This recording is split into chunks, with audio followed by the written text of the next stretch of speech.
It says, I'm an unapologetic optimist who believes in power of humans. Everybody had a right to live a life of dignity. Who do you consider your role models? We have the Gurukul systems in India. Pretty fascinated by your career trajectory. Was just wanderlust. What does that name signifies to you, and what is the connection? The desire to have a great adventure. What was that experience like? Gave you an opportunity, Introduction to the indigenous way of life. education and your work experiences, and make a decent living. What is the state of international students in Canada? Because there are many ways you can acquire knowledge, To make the planet a fairer, kinder, and better place which is also an amazing way for us and generations to come. educating people. Your leadership experience. We now have a new problem, which is you're overqualified for the jobs we have.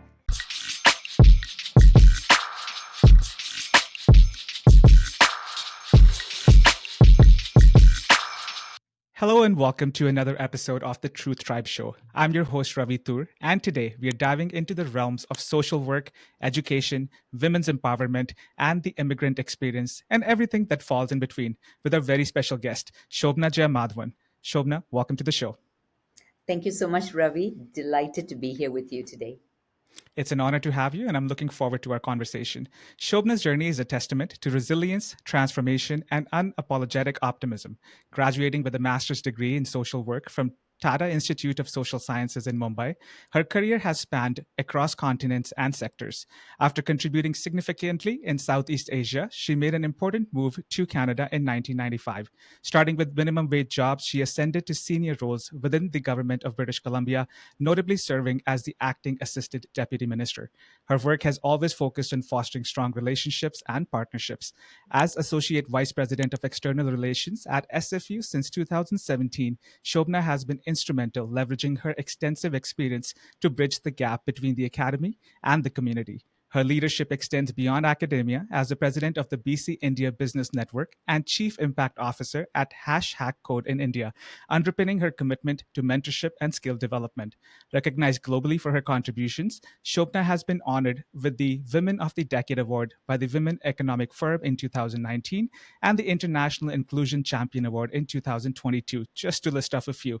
Super excited to chat with you and to learn from you. But to start us off, in your own words, who are you and what do you do? That was a very a long introduction. I would definitely have a very brief intro for myself.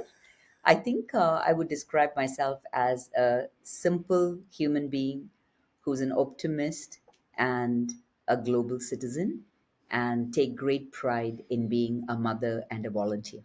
And that's it. That's that. That's lovely, and that's very nicely summed up by you.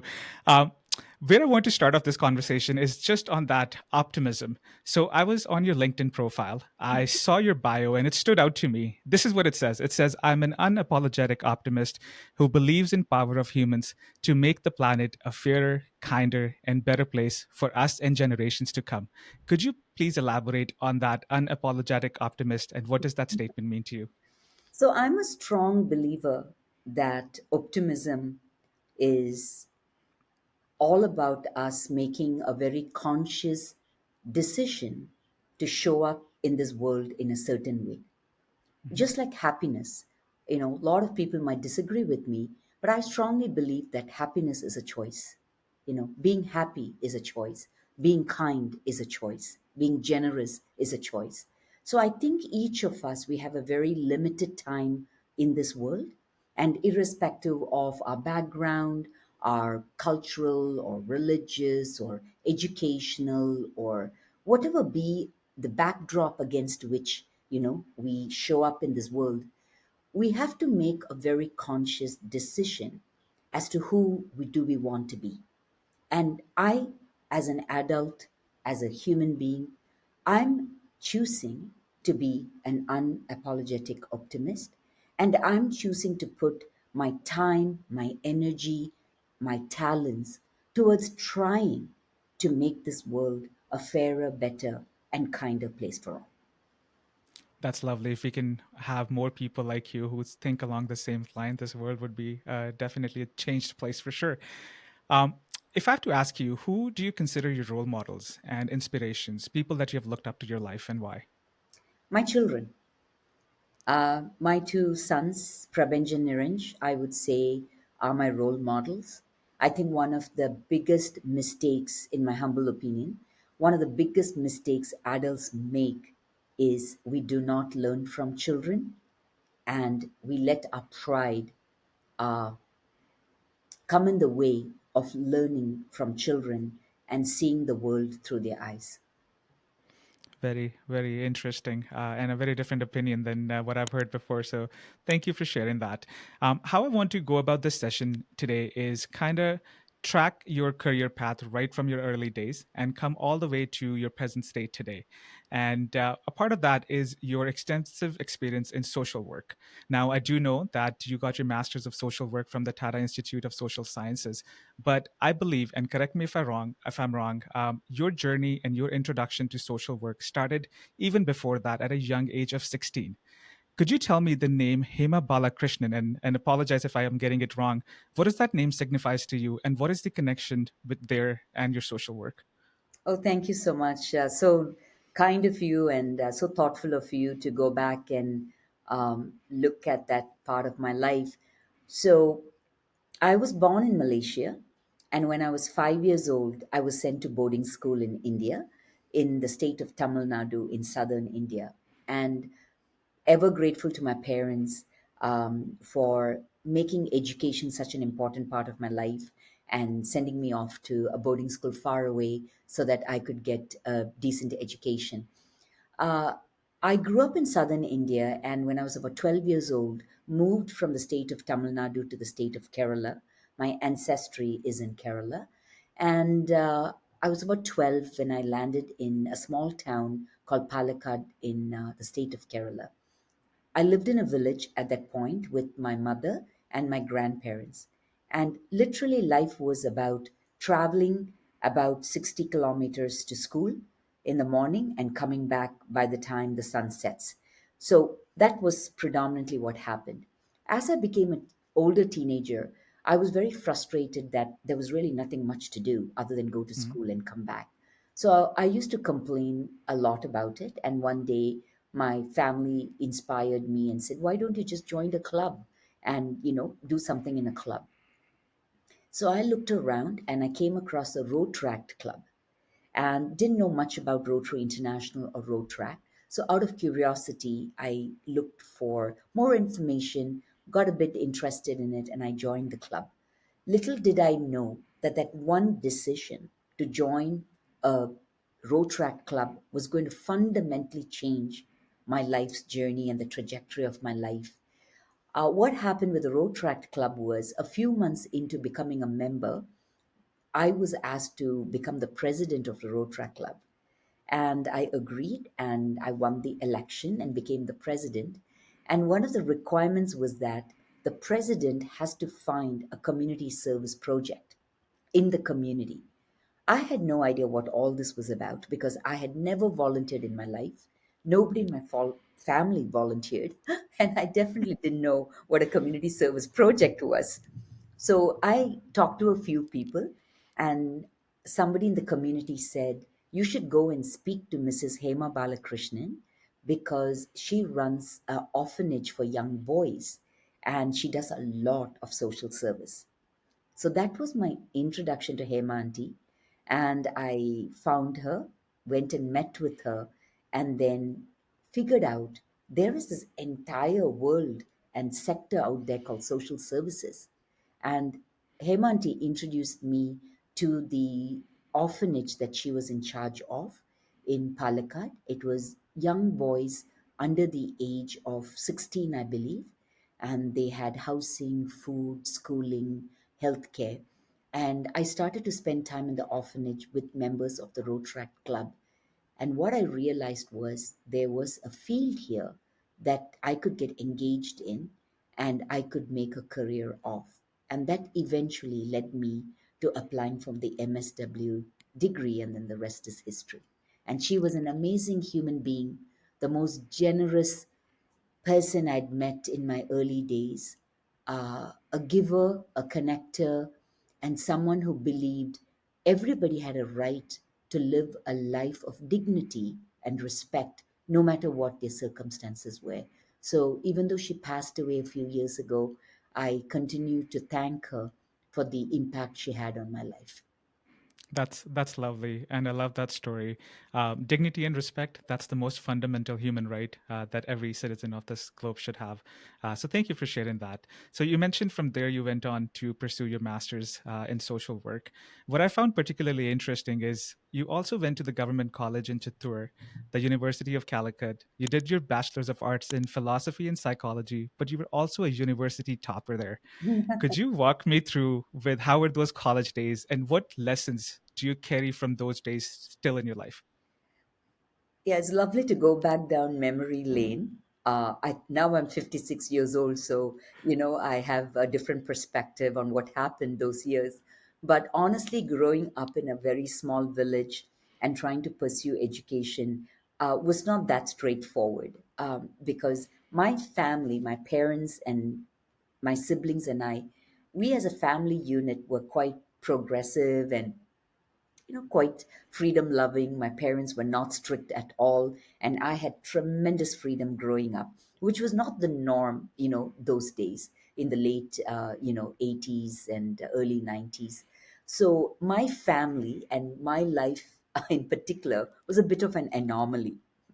So to give you a simple small example, I became the president of the road track club when I was 16, and then when I was about 18 years old, my dad got me a moped so I could go to Chittoor College, which was quite far from my village. It was a good, you know, uh, 20, 30 kilometer, Oh, wow. ride. And so if I had to take a bus and go to college, it would literally take me an hour and a half or more, depending on how busy the bus was and depending on weather and was it raining and people, were having trouble getting around. So my father got me a moped and I love bikes. So he got me a small moped. So I used to cut across through the paddy fields and reach the college in about 40 minutes or so. But it was very unusual to see a young girl, zipping in a motorbike to college those days. So, I was sort of a bit of an anomaly in many ways, but thanks to my family, I was able to do, those things. So the reason I joined Chittoor College for the philosophy degree was when I was volunteering with Hema Aunty and the orphanage, I became very interested in psychology, Hmm. specifically child psychology, because I saw the impact of abandonment and attachment issues in these young orphan children, right? Because they had been given up by their biological parents, they did not have a sense of family, they were growing up with a group of children that they were not related to.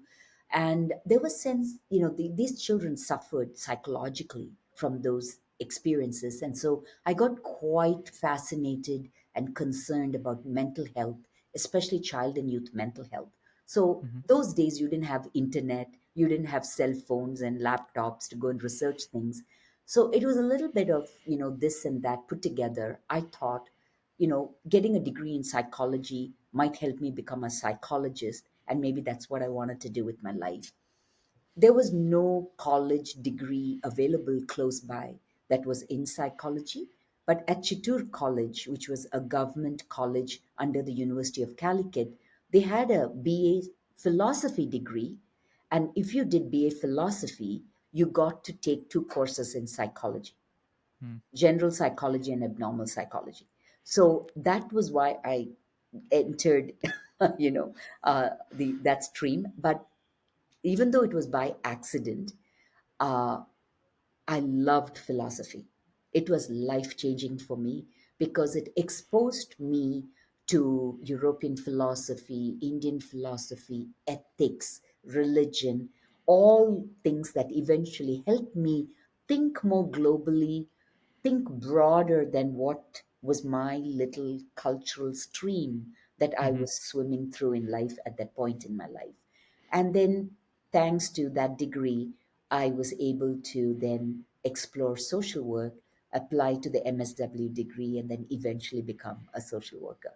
So, my life is a series of, I would say, happy accidents, a lot of serendipity and coincidence, and, sort of just navigated through all these very interesting. points and decision points that eventually got me to where I am today. But now when I look back, I'm really happy things happened the way they did. Yeah, well, I'm really happy that they happened the way they did. And that's part of the reason why we are here. And I love that you said it's interesting because your story is really, really interesting. Even when all the research I was doing, I was pretty fascinated by your career trajectory. So, in line with that, after doing your master's in social work, you started working with some NGOs in India, and then you went back to Malaysia and you spent some time there working for, correct me if I'm wrong, a consumers association. What was that experience like? And why did you make the move back to Malaysia at the time? So, growing up in India, though my roots are very Indian, I had a Malaysian passport, and in India, I Mhm. was considered a foreigner. So, for example, I had to register with the local police station and let them know, hey, a foreigner is living, in your Yeah. in your neighborhood. And every couple of years, I would go back to Malaysia to renew my passport and Hmm. spend some time there. When I finished my bachelor's, I've always been very curious about the world in general, and I love traveling and really wanted to see the world. So when I was in my final year of BA, I decided to do my master's. So I moved to Mumbai, which was like moving to another planet for me. From a small village, with a small population of probably 1,000, people or so, uh, Yeah. all from a very similar cultural background, to then go into this city and to work in the slums of Mumbai was just mind blowing for me. Hmm. And so the 2 years in Mumbai was definitely a game changer and a life changing experience for me.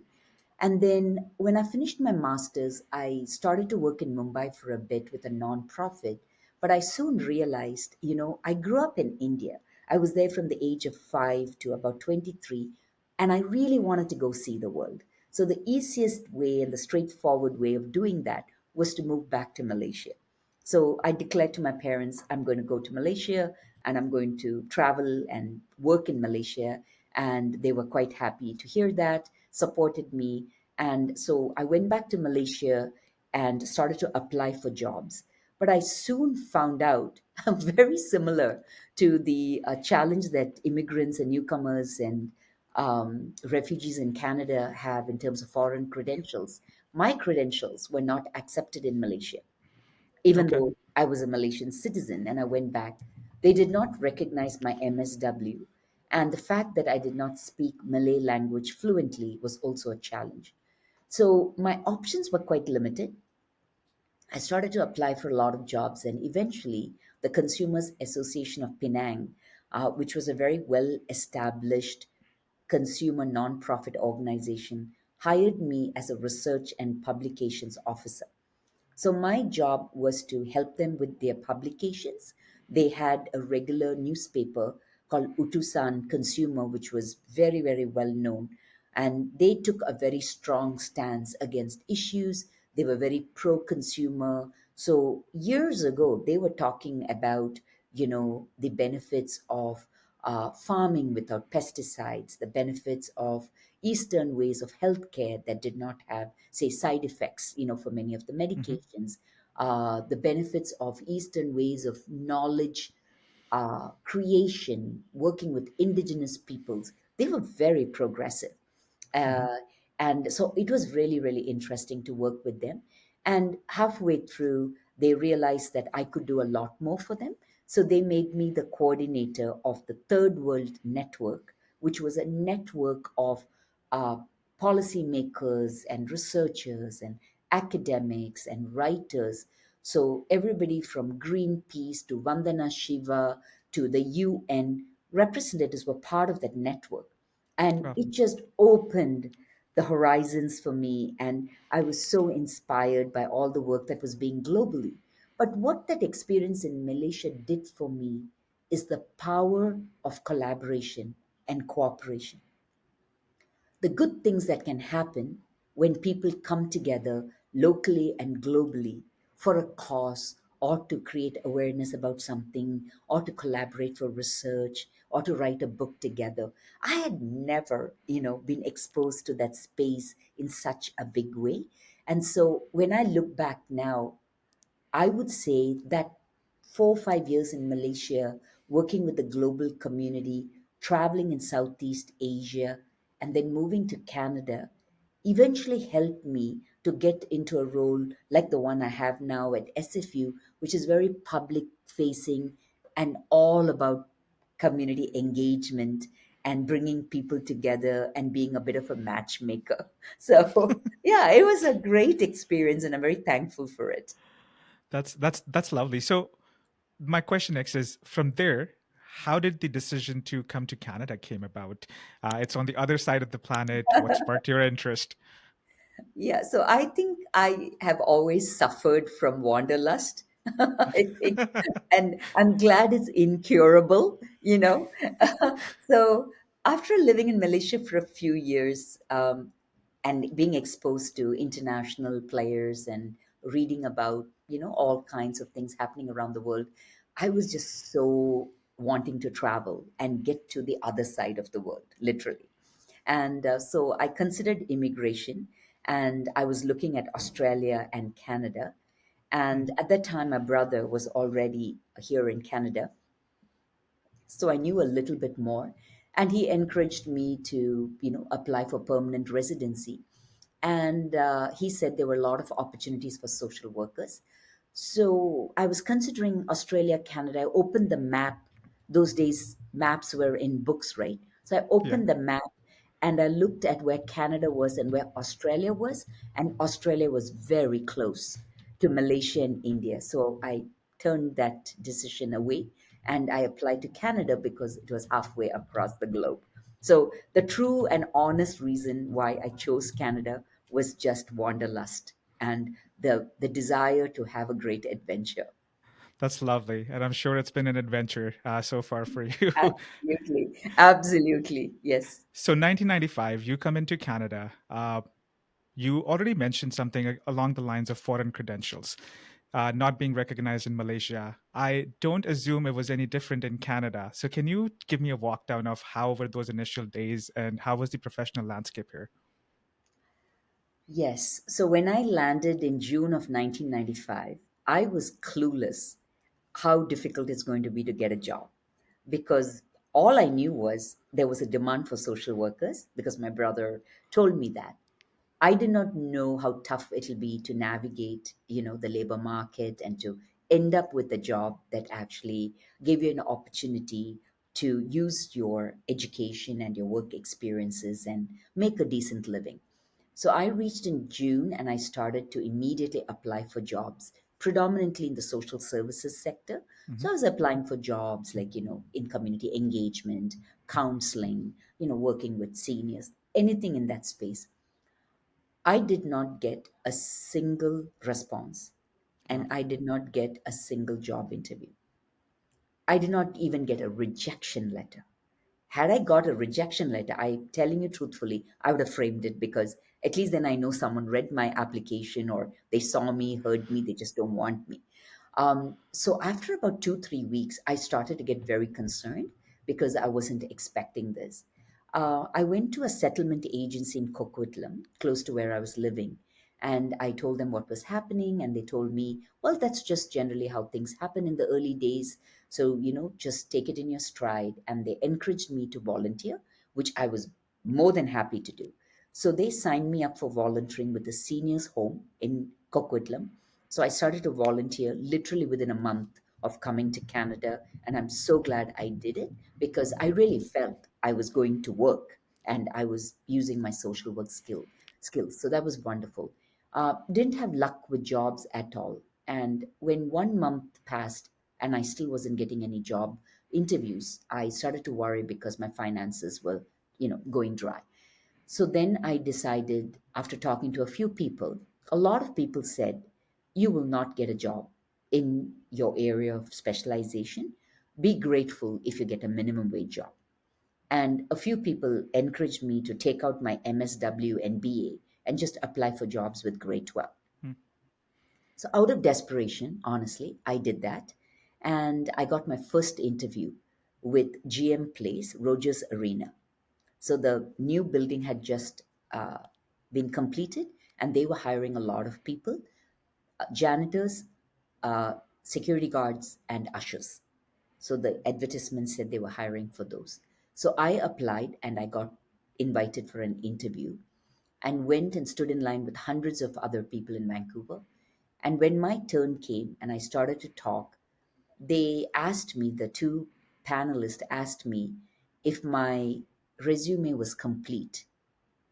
And I was not sure what they meant. And one of the panelists said, I feel you're not telling me the full story here.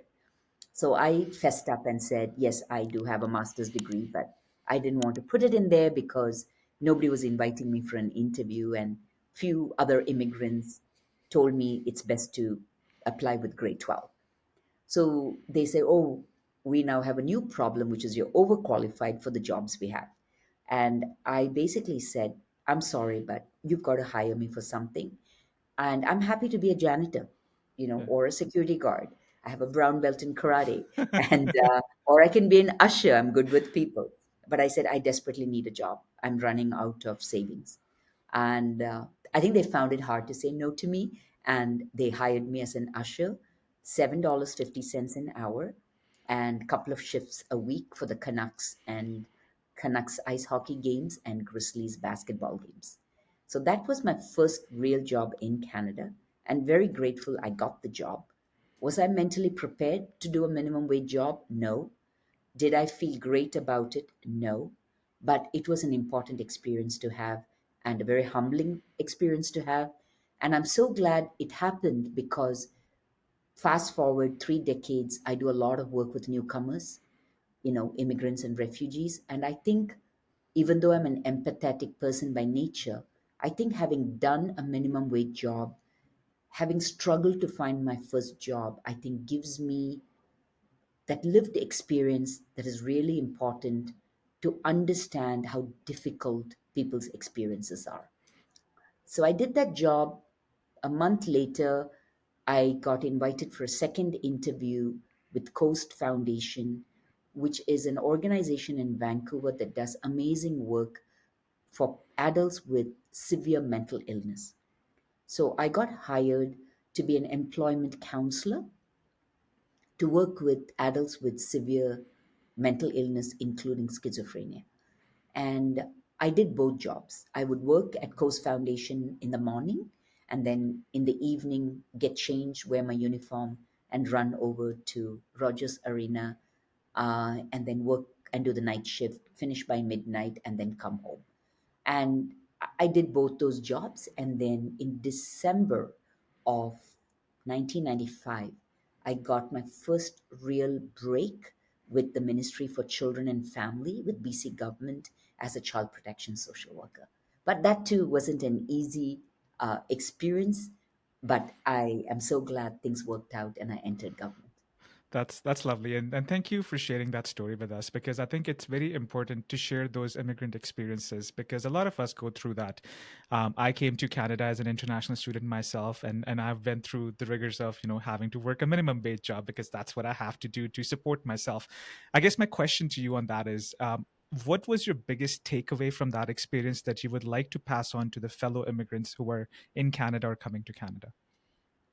I think the biggest takeaway for me was to understand what does it really mean to immigrate to a foreign country, Mm.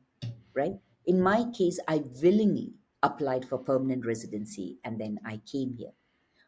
The disconnect was I did not realize just because I qualified for immigration and I scored X number of points because I had a master's degree and I could speak English, it does not automatically translate into I will find a job as a social worker in Canada. I did not know that. And I think that's very important for new immigrants and newcomers to know that there is a disconnect between the immigration system and the labor and employment system.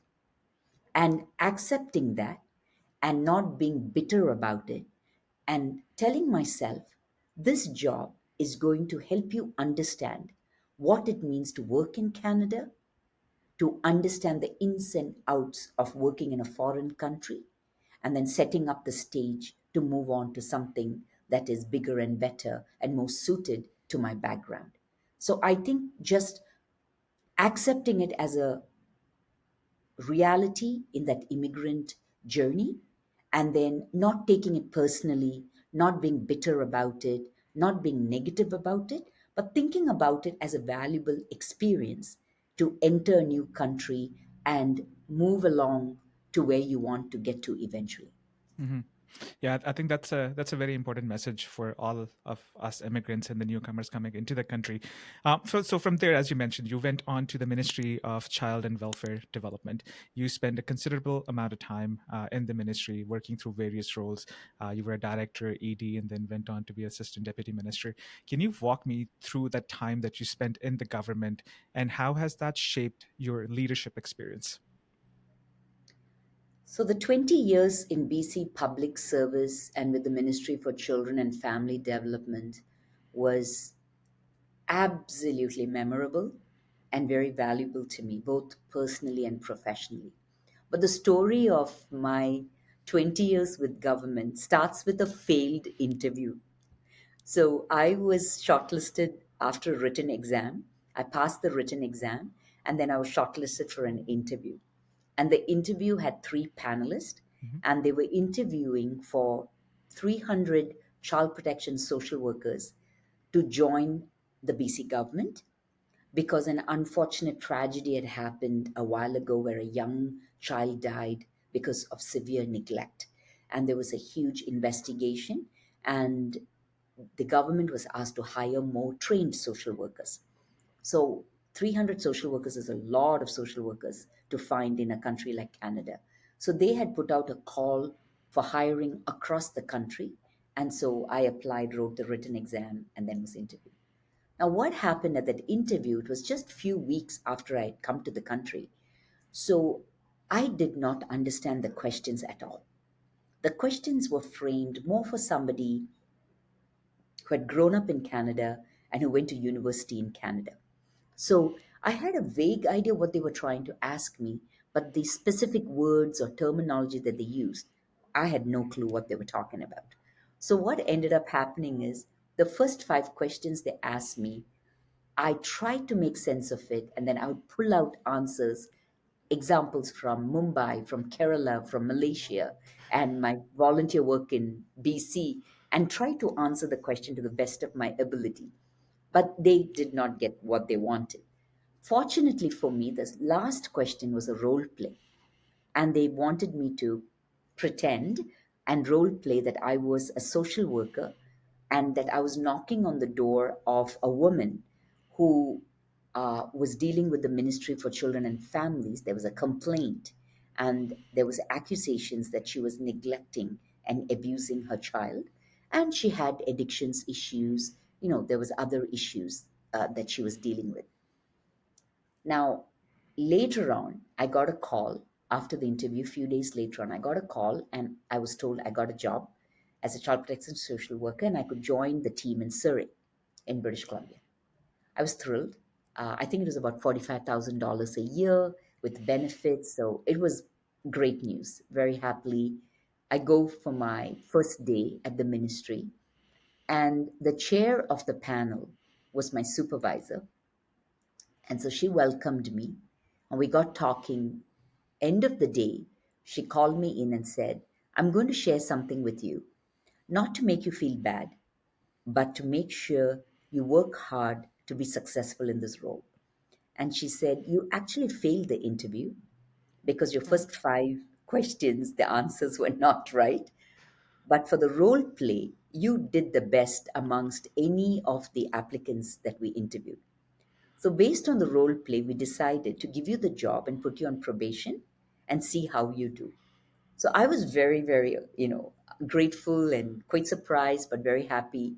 And she mentored me, she coached me, I got good training. And long story short, a couple of years later, when she retired, I applied and I got her job. Wow. So for me, the big takeaway, and this is especially for decision makers, employers, companies, government, is that you know the newcomers who get interviewed may not give you exactly what you want to hear. Mhm. They may not have the lingo, or they may not have language fluency, whatever be the case. But they come with lot of skills, lot of knowledge, and lot of past experiences, which can all be transferred nicely into the Canadian context. But they need to be given an opportunity to move from one context to another. And with a little bit of mentoring, training, and those opportunities, we can all become great contributors to Canada. 100%, and how you have made the most of that opportunity. So kudos to you for that.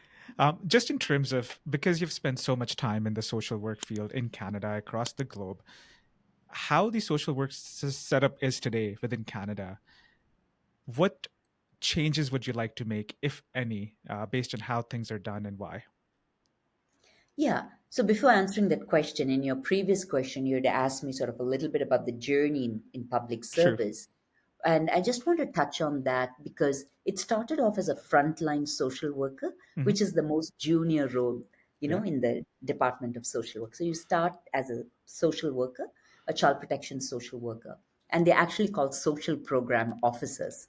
So you have this grading system, it's called SPO. And so you start at one level and then you move your way up.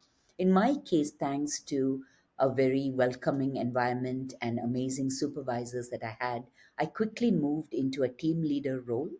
And then from there, I was encouraged to apply for management jobs.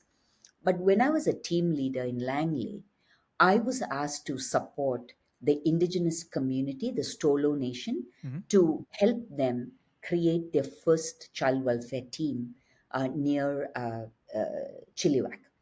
So when I got involved with the indigenous community, and some of my clients were also indigenous, I was frankly horrified by what the impacts of colonization and residential schools, was in Canada. I had not read about it prior coming to Canada, and even when I came to Canada, I didn't know much about it. Hmm. And that is one of the big gaps we have when newcomers come into Canada and become immigrants or whatever, but they don't realize we are coming into a context where the First Nation communities and Indigenous peoples have had generations of trauma and very negative experiences because of residential schools and colonization and the more Eurocentric ways of thinking. So I was really horrified and I was pretty shaken up. And I started to really have ethical dilemmas about continuing in child welfare because I felt I was part of the problem. So I confided and spoke to my indigenous colleagues in the Stolo Nation, and I said, I really feel I'm part of the problem, and maybe I should leave and go and do something differently. And a couple of them, especially the team leader in the Stolo Nation, encouraged me to work in a indigenous community and support indigenous peoples in dealing with their issues and in overcoming them and in having, the ability to take care of their own peoples. So I was very inspired by that, and I started to look for opportunities.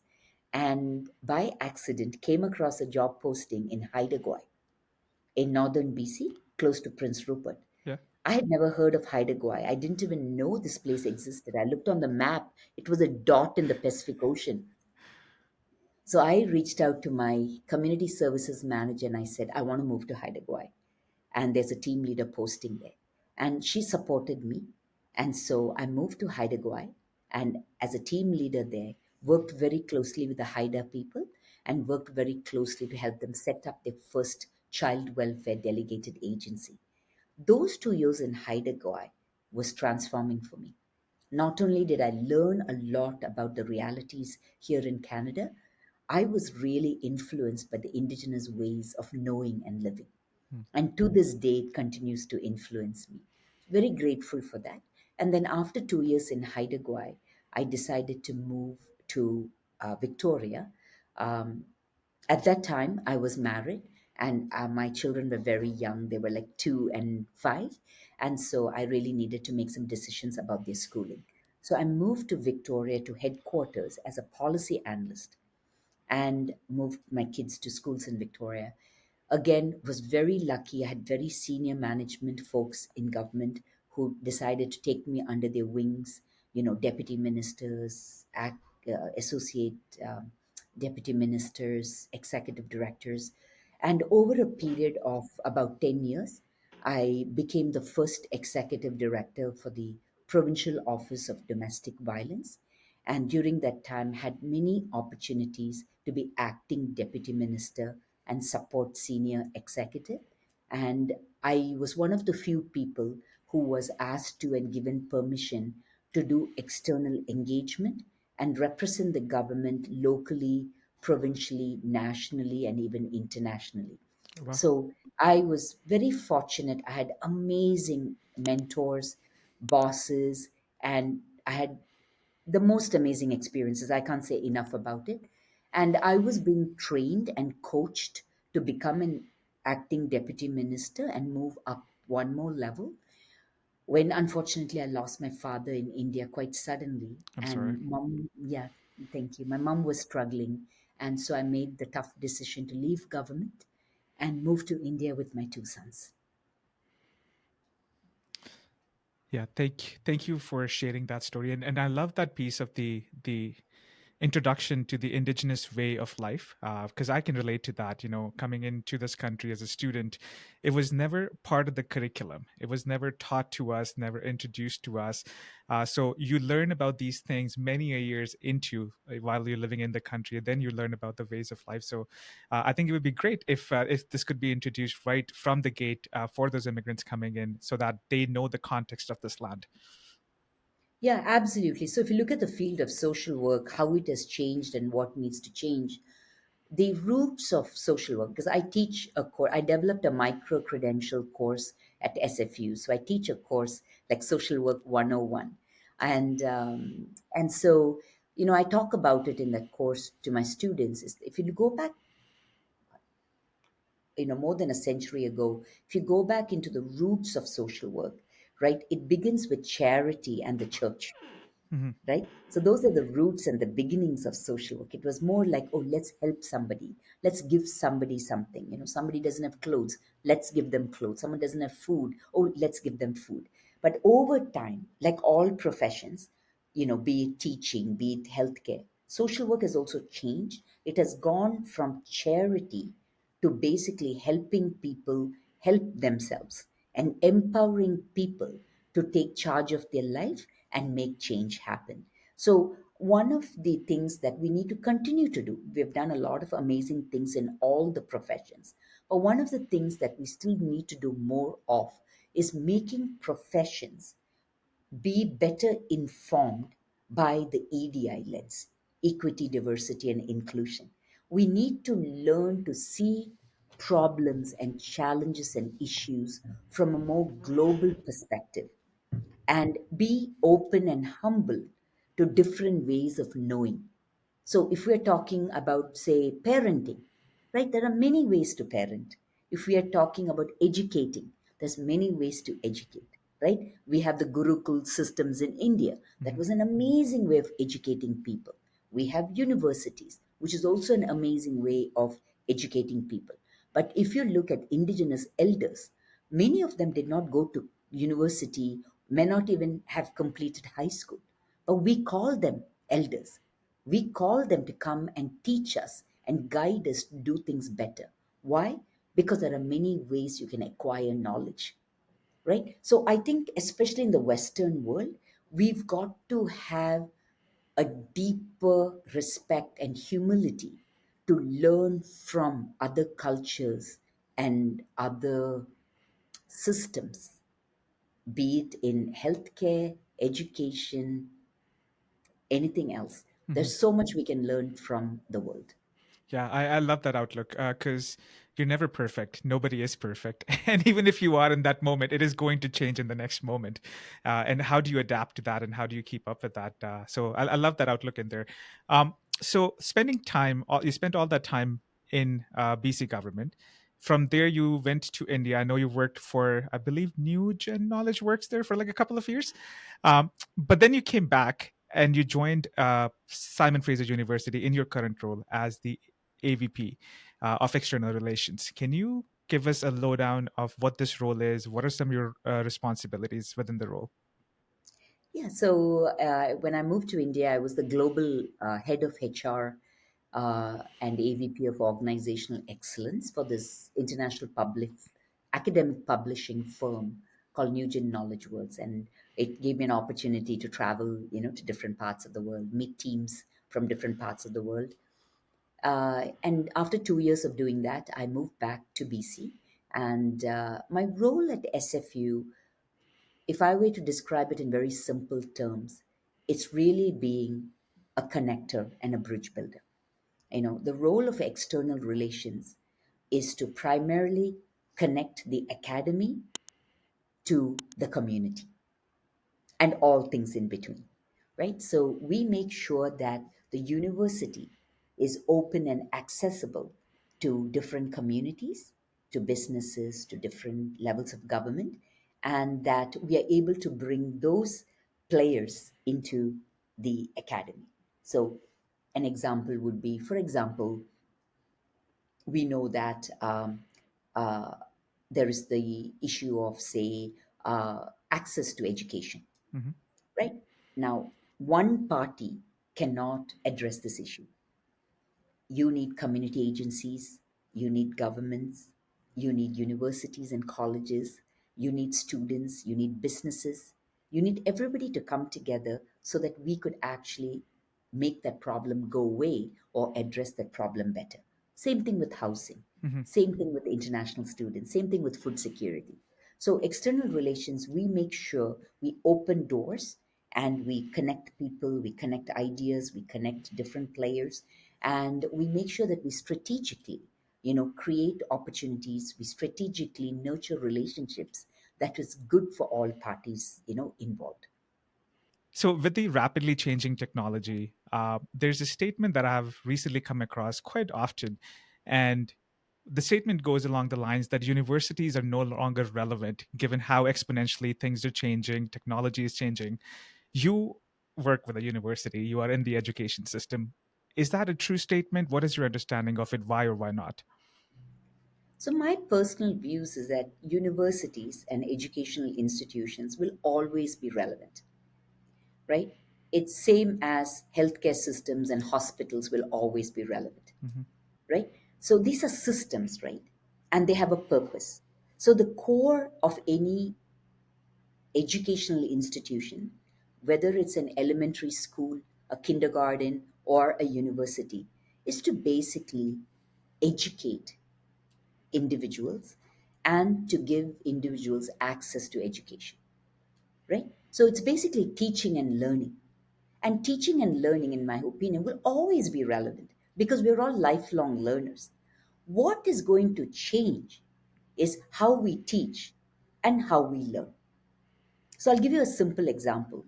This social work 101 course that I developed, which I delivered last year, I did not talk about disruptive technology and artificial intelligence. But in the course I'm going to teach starting in the month of May, the same micro credential course, I have now changed the curriculum and the content a little bit. And I'm going to have a session dedicated to the social impacts and consequences of technology and disruptive technology on human society.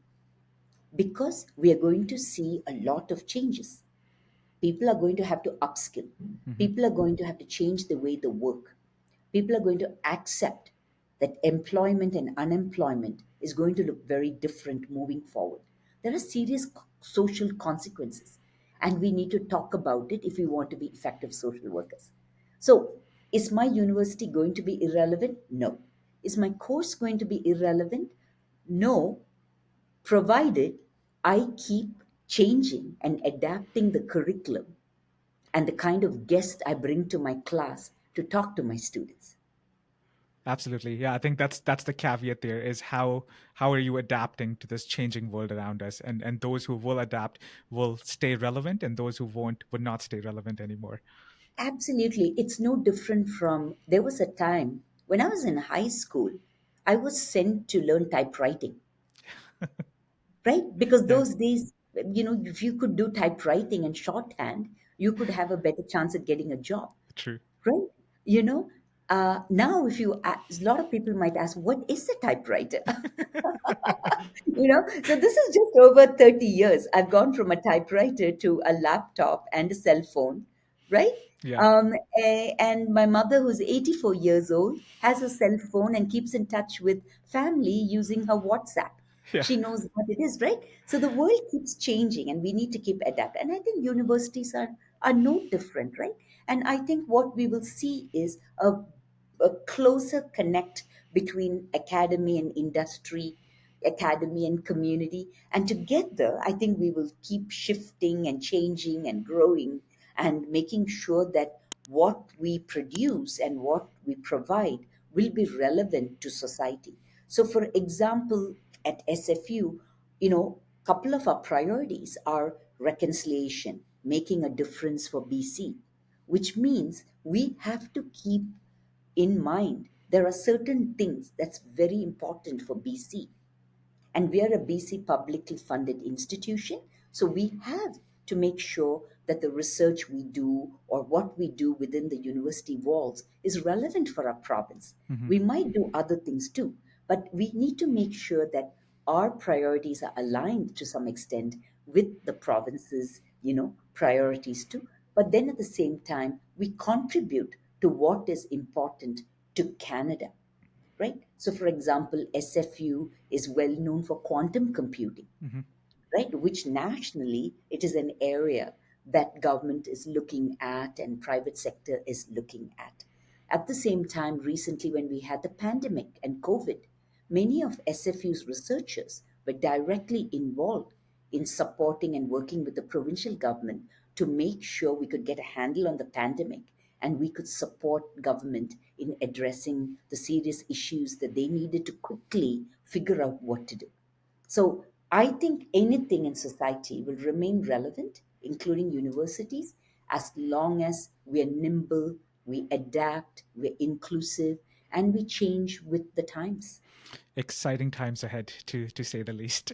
Shobna, what would you categorize in your illustrious career has been the most proud moment for you, and what did you learn from it? I think the highlight of 30 plus years of being I think, a working woman, the highlight has been almost always being in a role where giving and connecting was central to it.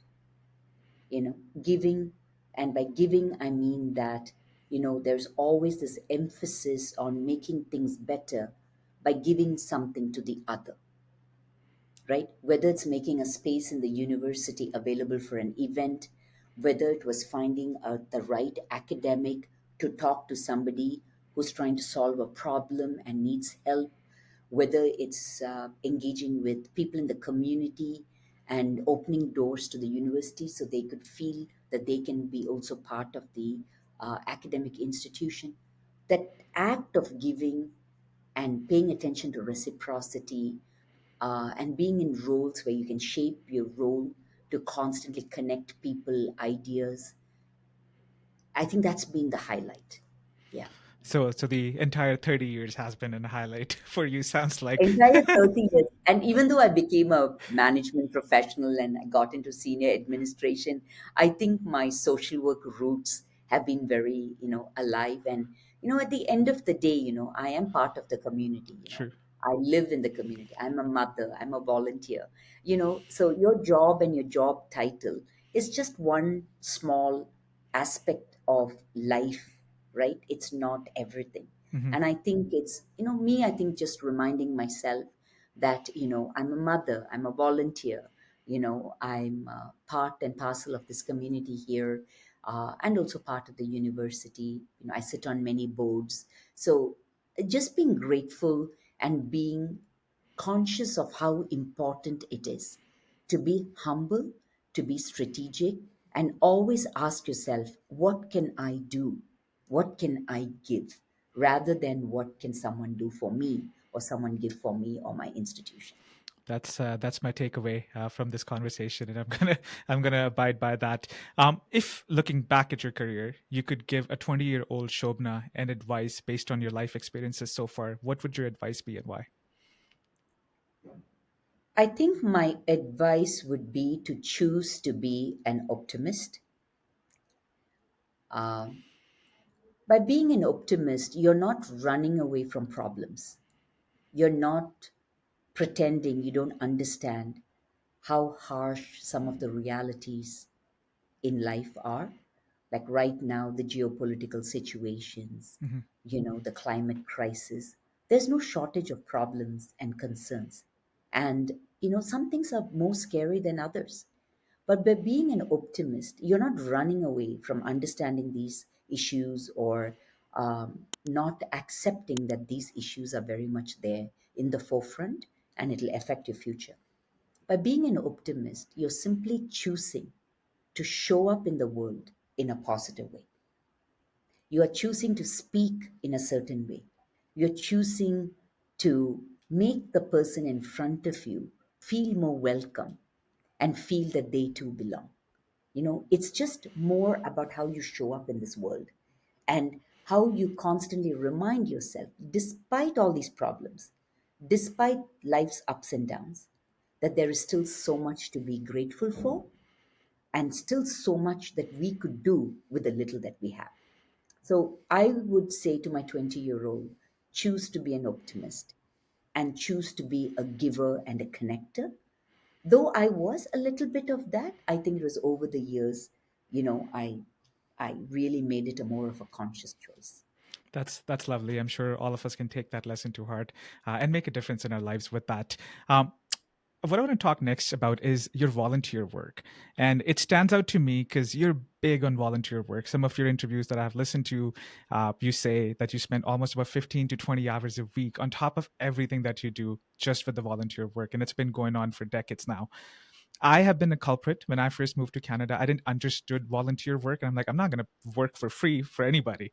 And it took me like a decade to learn it the hard way, the importance of volunteer work. How would you define volunteer work? Why is it important and why others need to take it seriously? So my longest love affair has been with volunteering. So for me, volunteering is like breathing. I think the day I stop to volunteer, I probably will just die. I mean it actually quite seriously. Um, it's like oxygen. For me, I think volunteering is about giving back, giving back to the world, giving back to society, giving back to family. And what a lot of people don't realize is giving back to oneself, you know. And I think it is work that has deep purpose, meaning, and the ability to make you feel so good, because it really touches your soul when you volunteer because you are doing something without expecting remuneration. You Mhm. are saying, no, I do not want to be paid and I'm not expecting to be paid. So it is a very, very important thing for people to do because apart from feeling great, you learn valuable skills.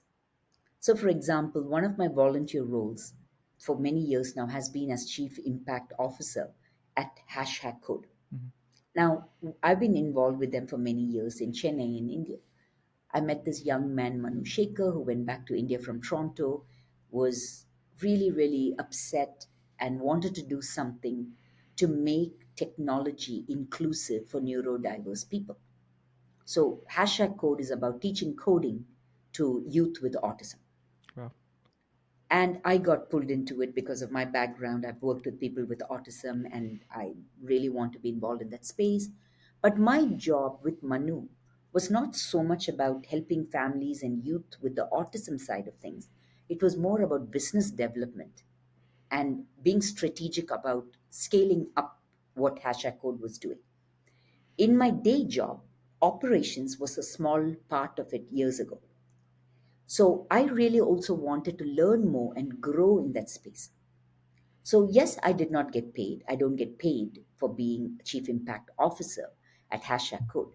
But the learnings I've had over the years, especially in business development, operations, project management, financial management, has been extensive. So I have gained tremendous experience, which then helps me in all the other things I do, including my paid job, right? So for me, it's a great way to acquire knowledge and experience and to excel in the different areas that we are involved in. Last but not the least, what I want to say about volunteering is that human society is a connected society, right? We are social creatures. That's why we are not individual solo people living on islands by ourselves, Yeah. right? We are in society, we are part of an ecosystem. All our lives are interdependent and interconnected because we are a web, actually, if you think about it. So, like a web, when strands get cut or strands are not strong, it affects the entire system. And volunteering gives us an opportunity to strengthen our social fabric. It gives us an opportunity to strengthen our safety nets. And it gives us an opportunity to try and coexist and live peacefully so that all of us as a society can have better outcomes. I couldn't have said it better, and I cannot emphasize enough on the importance of volunteering, and especially for young immigrants who are starting out their career, it can help them immensely. And not everything should be for money, right? So some things should be right from the goodness of your heart. Absolutely. And it's a beautiful way in a foreign country to make friends from different cultures. One of the things I fondly remember is my manager at the senior center where I volunteered when I first came in 95. My manager, Darlene, invited me along with her husband for my first Canadian meal. Wow. My first Canadian dinner in a home was in Darlene's home. And to this day, I remember it and I'm so grateful for it. And, so you make friendships, you learn about different cultures, different ways of living, different ways of understanding the world. And it just makes us better people. And we just expand, our horizons in terms of thinking, about life, understanding various things from politics to religion to food. I just think, oh, I just wish everybody would volunteer all the time. Well, we'll let that be the tagline of the show today. So let's talk about your daily beliefs. So you are a super, super busy person. You have a lot of responsibilities, a lot of volunteer work. You're involved in so many initiatives. What I want to know is what does your day look like and how do you manage your day effectively? So my days are long. I like to be very busy. I'm a busybody. So I generally my day goes from, I would say, from about uh, 7:30 in the morning till midnight. Oh, wow. That I'm awake, kind of a thing. And the day at the university changes day by day because some days are more in the community, meeting people, attending events. Other days might be like today's a day that's more in my office, in Burnaby. But I prefer to be a lot in the community, have meetings in the community. I like to go to people rather than have them come to me to my office. And it's a series of meetings, events, spending time to look things up, write things up, give advice, collaborate with people on different things. It's a bit of everything, which is really, really wonderful. Um, there is a lot of work involved with boards. I sit on a number of boards on behalf of the university. So I sit on the Burnaby Board of Trade. I sit on the United Way of British Columbia cabinet. I sit on the board of BC India Business Network, and I'm also the current president of BCIBN. I also sit on the boards of the Inclusion Project and Global Emerging Leadership Project. So those are like the five large groups I'm very part of. And I engage a lot with community organizations. So, for example, this week For the first time, somebody from the Canadian Cancer Society reached out to me, and they want to explore a partnership and some collaboration. So I'm spending time doing that with them. Uh, so there's many things that happen that way. And then usually in the evening, end of day, I like to get some exercise, like to go for long walks, go to the sauna, go to the pool, and just make sure there's physical activity and exercise involved there. I love mindfulness, and I love to be quiet at the beginning of the day and end of the day.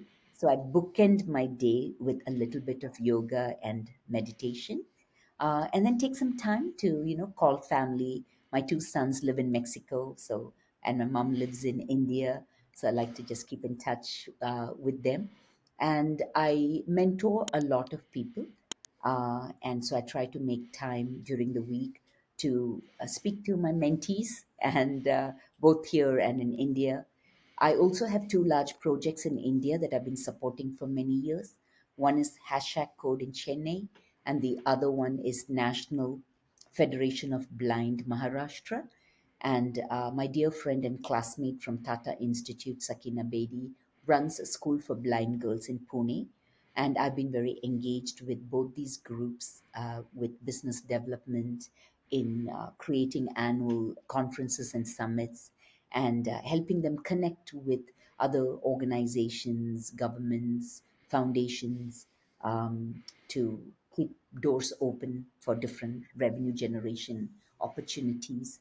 So basically, I try to support, try to engage with individuals, groups, and organizations that think that I might add value. And I'm always looking to see how I can bring those individuals into the university ecosystem. It could be a future student who wants to come to SFU, so connect them to advisors. It might be a company that wants to hire a co-op students. It could be a newcomer that's starting a business in BC, but they are importing something from India. So I connect them to leadership at BCIBN. So, in one word, I think I like to be busy as a matchmaker between ideas, cultures, continents. Yeah, and Yeah. just learn and enjoy the experience. Sounds like we can have one full episode just trying to break that down as to how you do how you or what you do. I really love the mindfulness because I think it's very important in today's day and age. Just quickly, you mentioned you meditate and do yoga. How long in the morning or before going to bed? Like what's 15 minutes, 20 minutes, and is it guided? Is it just solo meditation? Do you sit? What does that look like? Yeah, so my yoga sessions in the morning and end of night are very brief. I usually try to keep it to 15 minutes because that's realistically what I can do. And I'm actually not a morning person, so so I do about 15 minutes and about 5-10 minutes of meditation. The yoga is guided. I usually follow, somebody that's doing a session online or it's recorded, and I just follow through with it. And with meditation, I just play some meditative music, and I just sit with myself. Some days it's 5 minutes, some days it's 15 minutes. It really depends what's going on for me that morning or night. But I just try to have a little bit of a rhythm to the day, because once the working day starts, it's very busy and things are very fluid. Like I might think, oh, now, you know, okay, 2:30 I have a meeting and I'm going to go to a meeting. But in the next 10 minutes, maybe something will come up that is somewhat urgent. So the day is fluid. So I find by bookending the day and having a bit of a rhythm, to the day, it just gives me a sense of calmness. I'm generally a very calm person and very easygoing. I don't get flustered about things, and I don't overthink stuff. My job is to solve problems creatively, collaboratively, and that's my job. And so I just make sure that that's what I do. And Yeah, so just learning a little bit more about mindfulness, and I try to keep it quite unscripted Mhm. and non-prescriptive. I like things to be organic, so I go with the flow of things quite easily. Yeah. Yeah, that's lovely. I try to meditate in the morning, not before going to bed. So that's why I asked him like, how long do you do it? Shobna, Yeah. is there a book that you would recommend for myself or the listeners to go read, and why? A book that you would recommend to all of us. Oh, that's a tough one, because there's lots, right? Or To let's think flip the about. narrative. Is there a book that you've gifted the most to others? Well, what would that be? Yeah, no, actually, I don't have one book that I would say I've gifted, because it depends on the person. True. It depends on, what they're going through, in life at that moment. But I can definitely say which book impacted me the For most, sure.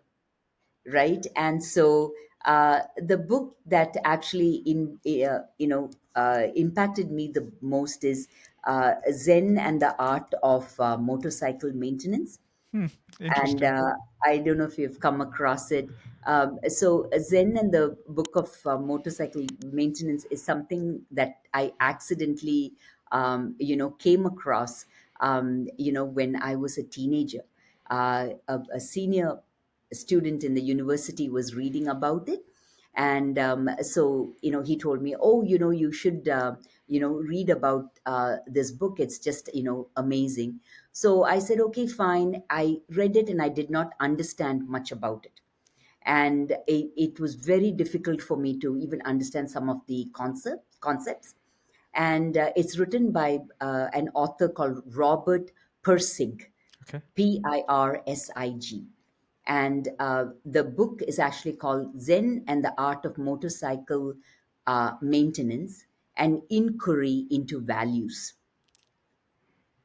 And the first time I read it, made no sense at all. I got bits and pieces about it. I knew it was something about life and values and a motorcycle, and the motorcycle constantly needed to be repaired and to be maintained. But there was something about that book that drew me to it, and I understood the analogy between motorcycles, taking a trip and maintaining the motorcycle at an optimum level so that you actually have a good vehicle and you can have a good ride and good experiences, and then overlay it over life. Couple of years ago, as an adult, I read that book again, and it just blew me away. It was actually a book that was to teach you how to live your life rooted in values. And how, just like how, if you don't maintain your motorcycle really well, it will break down.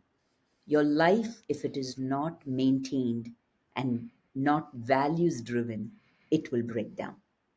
So I would highly recommend that book to folks. It's a bit of a heavy read, I would say.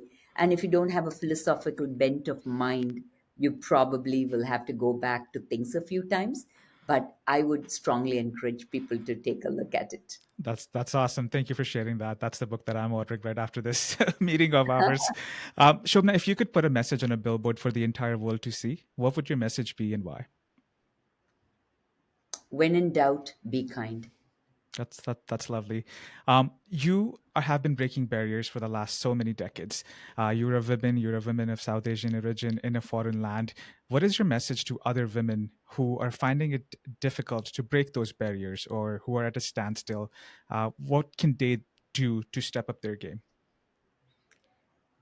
I would say, first and foremost, self love is important to, I think, experiencing happiness and success in life. I think it's really important for us to love ourselves and to take good care of ourselves. Because if I'm not well, I'm not happy, it's very difficult for me then to take care of others and to make others happy. So I think it's very important to pay attention to self care and mental health. And I think it's a big concern these days, especially mental health. So I would say to everybody that it's really important to pay attention to how we are feeling, how we are doing, and to really be proud and love ourselves to begin with, right? Second thing, in terms of barriers, I personally, maybe because I'm an optimist and I'm by nature a very hopeful person, and I don't let things pull me down too much, I think what we see as a barrier If we are able to apply a different perspective or approach, that barrier soon becomes an opportunity, right? Hmm. Um, a barrier is a block. Anything that is clogged up can be unclogged, True.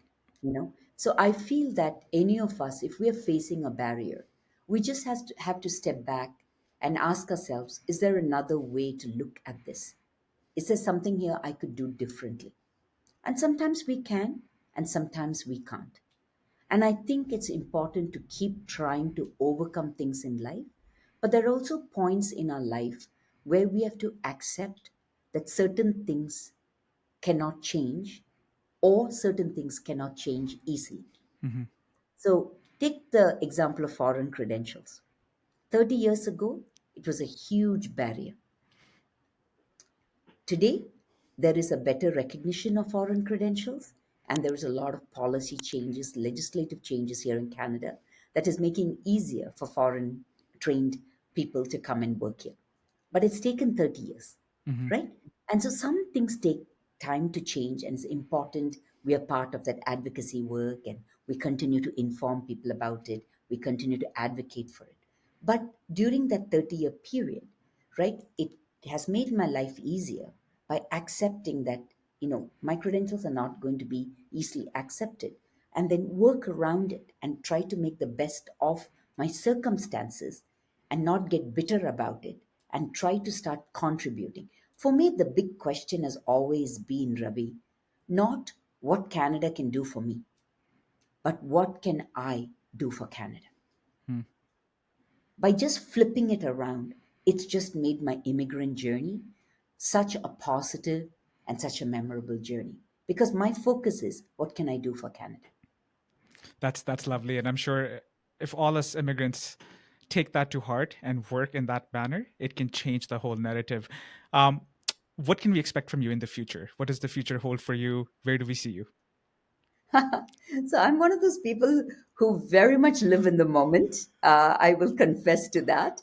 I pay a lot of attention to today rather than yesterday or tomorrow. But having said that, I think what you can expect from me in the future is a lot more of what I'm already doing.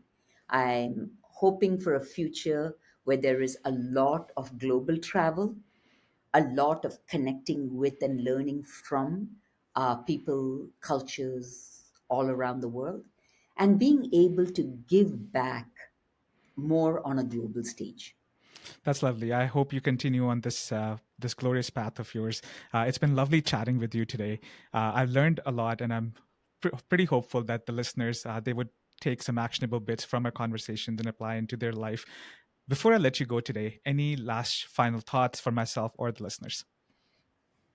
I definitely want to take a moment to thank you from the bottom of my heart, Ravi. It's been such a pleasure talking to you. And I want to take a moment to acknowledge how important the work you do is. Because what you're doing is more than just sharing stories. What you're doing is recognizing that all of us have a story to tell and everybody has a voice that is important to hear, and so you're practicing inclusion through the important work that you do. And I just want to take a moment to acknowledge that and congratulate you, for what you've been able to accomplish so far. And the only thing I want to say, sort of parting words, if I may, to everybody out there is, take good care of yourself. Take time to have happy moments in life and to look at all the things that's going well for us while we pay attention to the concerns that we have about the future, and make time to give back through volunteering or to engage in working with people in communities or with organizations so that our collective efforts, can make change and make, this world a fairer, better and kinder place for all. That's beautiful. Thank you so much for your kind words and a lovely message to end the show on. Thank you again for your time.